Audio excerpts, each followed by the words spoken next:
नमस्कार दर्शक तथा श्रोतावृन्द, स्वागत छ तपाईलाई नेपाली कथाको यो नयाँ भिडियोमा।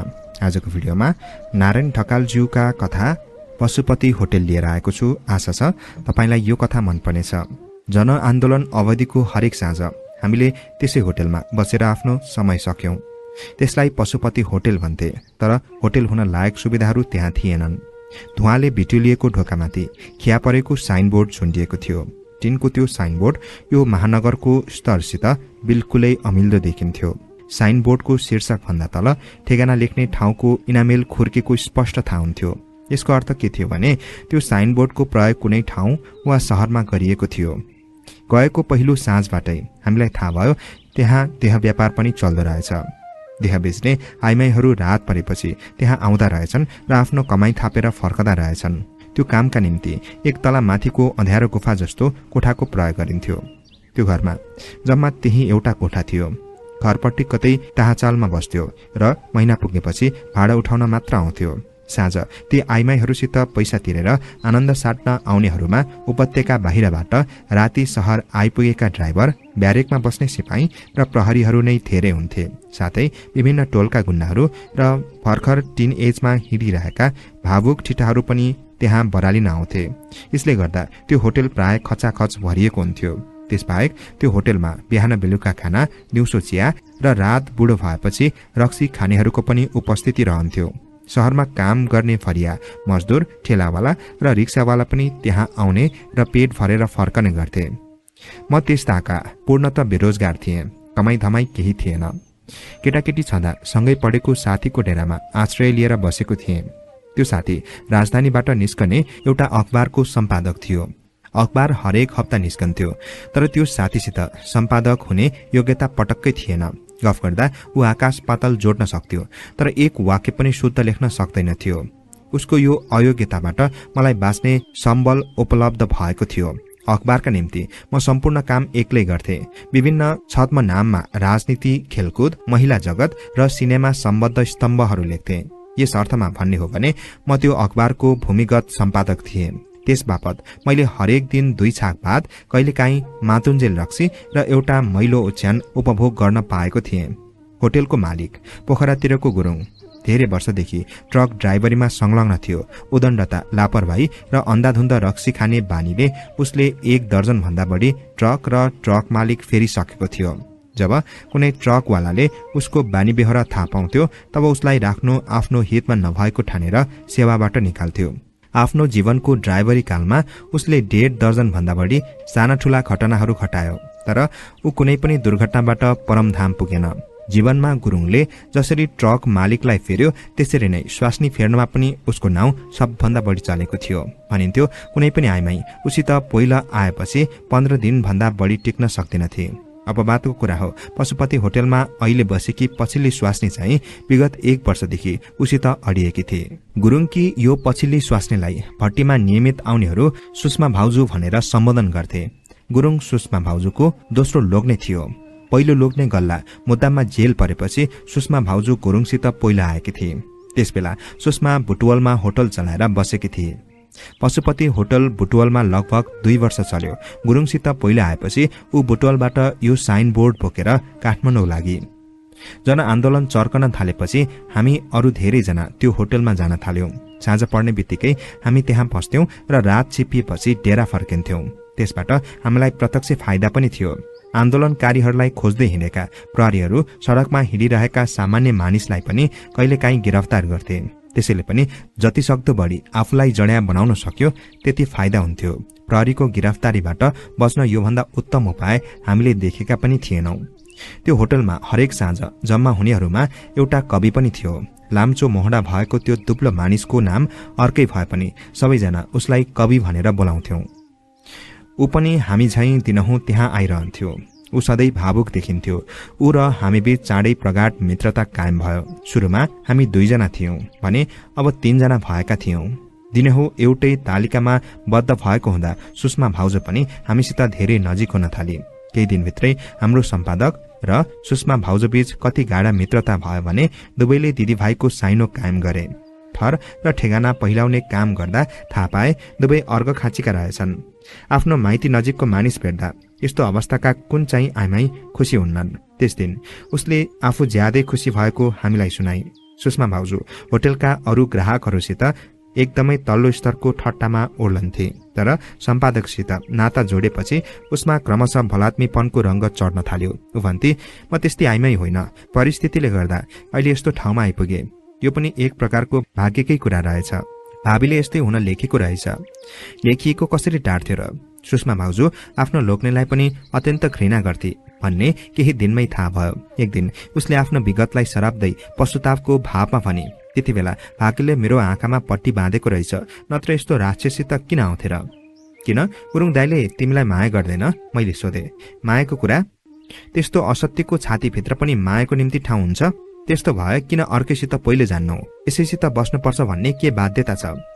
म जस्ती डुला आइमाईलाई लान खोज्ने लोक्ने मान्छे देउता नै पर्ला भन्ने कुनै ग्यारेन्टी पनि त छैन। कतै यो भन्दा खच्चड पर्यो भने के गर्ने? एउटा नर्क त बेहोर्नु पर्यो। यो नर्क छोडेर अर्को नर्क रोज्नुको के माने? बरु यो भन्दा त चाँडै मर्न पाए आनन्द हुन्थ्यो। मैले सुषमा भाउजूलाई कोट्याएर पर्याप्त मनोरञ्जन लिने विचार गरेको थिएँ, तर मेरो क्रियाकलापले कथालाई अर्कै मोडमा पुर्याइदियो। जति जति म भाउजूलाई जिस्काउँथे, भाउजूको दुःख सुनेर कवि त्यति भावुक बन्दै जान्थ्यो। एक दिन कविले भाउजूका आँखाहरूमा आफ्ना आँखा अड्याएर भन्यो, सुषमा, म तिमीलाई नअगाउन्जेल हेर्छु। तिम्रो आँखामा व्यक्त भएको पीडा मेरो कविताको भावभूमि हो। कविका कुरा सुनेर हामी दुवै छक्क पर्यौं, तर सुषमा भाउजू भने झन् उदास देखिए। केही दिनभित्रै कवि र सुषमा भाउजूले एक अर्कालाई रुचाउन थाले। अब हामीले रक्सी खान थालेपछि ऊ पनि हामीसितै आएर बस्न थाली। त्यसपछि कवि र ऊ कतिसम्म आत्मीय भयो भने अब सुषमा भाउजू पनि कविसित बसेर एक दुई पेग उडाउने अवस्थामा पुगे। अर्को एक साँझ कविले 2 पेग रित्याएपछि सुषमालाई भन्यो, म कसैको दुःख सुख उसका आँखाको हेराइबाट थाहा पाउन सक्छु सुषमा। केही दिनमै मैले तिम्रा आँखा पढेर दुःखको त्यो अथाह गहिराईमा आफूलाई पुर्याएको छु। यसबाट मेरो आत्मालाई अनन्त शान्ति प्राप्त भएको छ। कविका कुरा सुनेर सुषमा घुक्क गर्न थाली। कवि र सुषमा भाउजूबीच प्रेम चक्करको विकास हुँदा गुरुङ काठमाडौँमा थिएन। त्यसैले पनि यो प्रसंग अत्यन्त उन्मुक्त रूपले अघि बढ्यो। तर सम्पादक र म भने यो सब हेरेर एकदमै मिठो मनोरञ्जनको स्वाद चाखिरहेका थियौं। कवि भनेपछि सबै यस्तै हुन्छन् कि क्या हो? मैले सम्पादकलाई सोधे। सायद यस्तै स्वभाव भएकोले गर्दा तिनीहरू कवि भएका हुन्, सम्पादकले भन्यो। त्यो होटलमा अर्की आइमाई पनि थिए। त्यसलाई चाहिँ अलिअलि मात्र हामीले देखेका थियौं।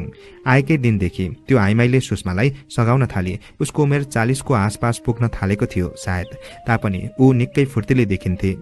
उज्यालो छाउन्जेल ऊ होटलमा आउने ग्राहकलाई अश्लील ठट्टा गरेर मनोरञ्जन गराउँथे र रात परेपछि। यसरी उसको जीवन पनि एउटा यान्त्रिक तालिकामा आबद्ध भएको थियो।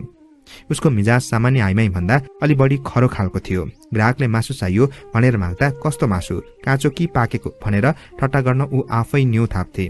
मन परेको मान्छे छ भने सबैजनाले देख्ने गरी गालामा मही खाइदिन्थे। मन नपरेको मान्छे छ भने त्यसतिर फर्केर पनि हेर्दैनथे।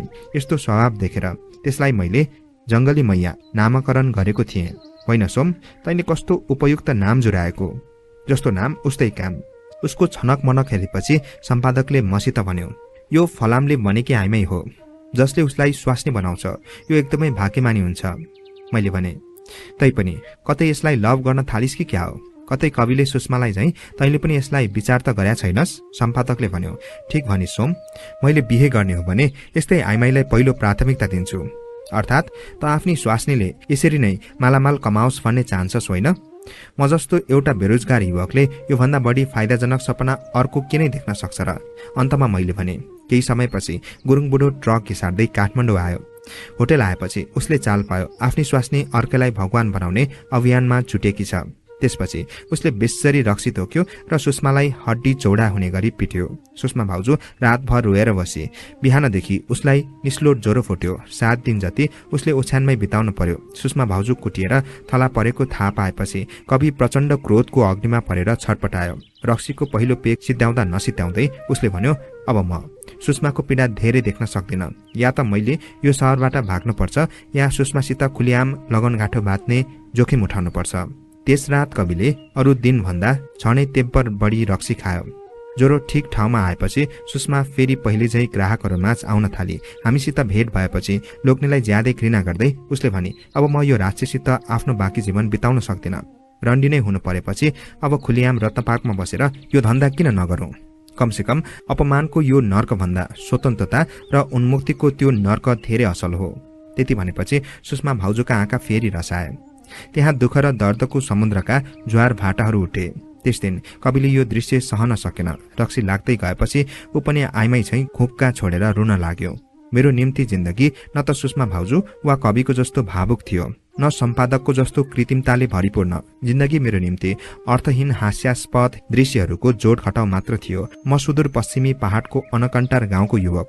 जागिर खोज्दा खोज्दा मेरो पिण्डुलाहरू थाकिसकेका थिए। यसरी नपाइएको त्यो जागिर मेरा निम्ति शत्रुको दुर्ग चाहिँ भएको थियो, अर्थात् एउटा यस्तो दुर्ग जसलाई अब कहिले कब्जामा लिन सकिँदैन। यसरी काठमाडौँ बसेको पनि 4 वर्षभन्दा बढी बितिसकेको थियो।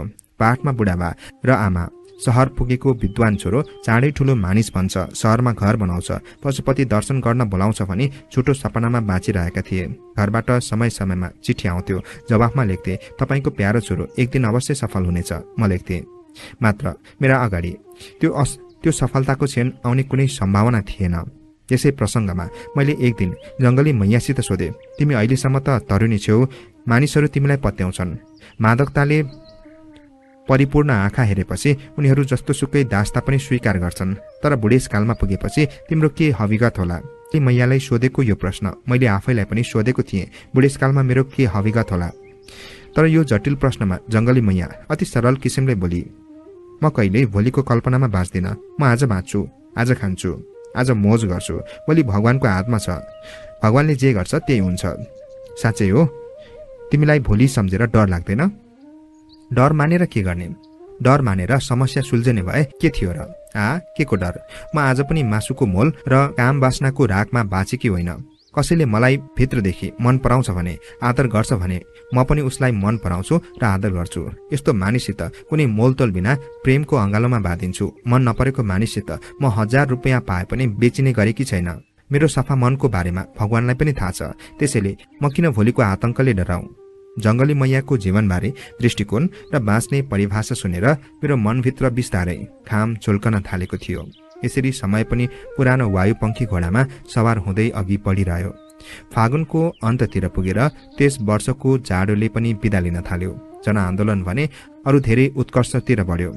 कैयौं ठाउँमा जुलुसहरू भए, हजारौं मानिस गिरफ्तार भए, गोली चल्यो, सयौं मानिस शहीद भए। अब आन्दोलनको राप विद्यार्थी, राजनीतिक कार्यकर्ता, बुद्धिजीवी हुँदै गाउँ गाउँ र टोल टोलसम्म विस्तार भयो।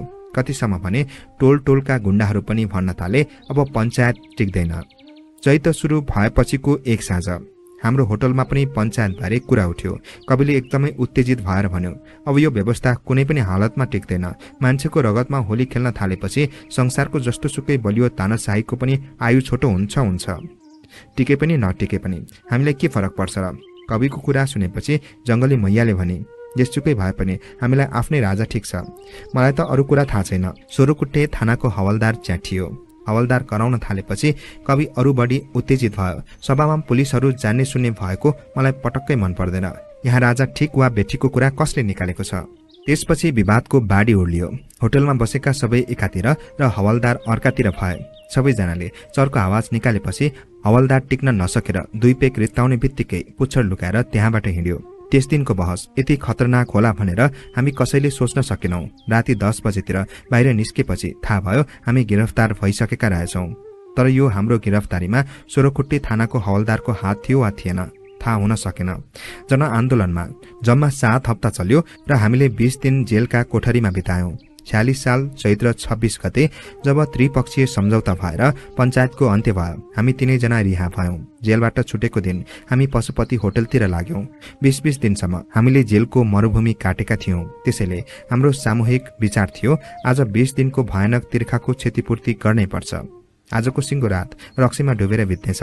हामी कालीमाटी चोकमा पुग्दा साँझ परिसकेको थियो। प्रजातन्त्रको बहालीमा खुसी मनाउनेहरू पनि थाकेर आफ्नो आश्रयतिर फर्कदै थिए। हामी तरकारी बजार हुँदै सानो गल्लीतिर हान्यौं। तरकारी बजारको मोड काटेर पश्चिम फर्केपछि होटलमा पुग्न करिब 2 मिनेट जति हिँड्नु पर्थ्यो। जब हामी हतार त्यो 2 मिनेट व्यतीत गरेर निर्दिष्ट ठाउँमा पुग्यौं, तीनैजना एकाएक छानाबाट खसे झैं भयौं, किनकि जुन घरमा पशुपति होटल भनेर टाँसिएको साइनबोर्ड थियो त्यो साइनबोर्ड त्यहाँबाट गायब भइसकेको थियो र धुवाले खाएको होटलको ढोका पनि चिर निन्द्रामा सुतेको लास चाहिँ बन्द थियो। यो होटल कहिलेदेखि बन्द भयो?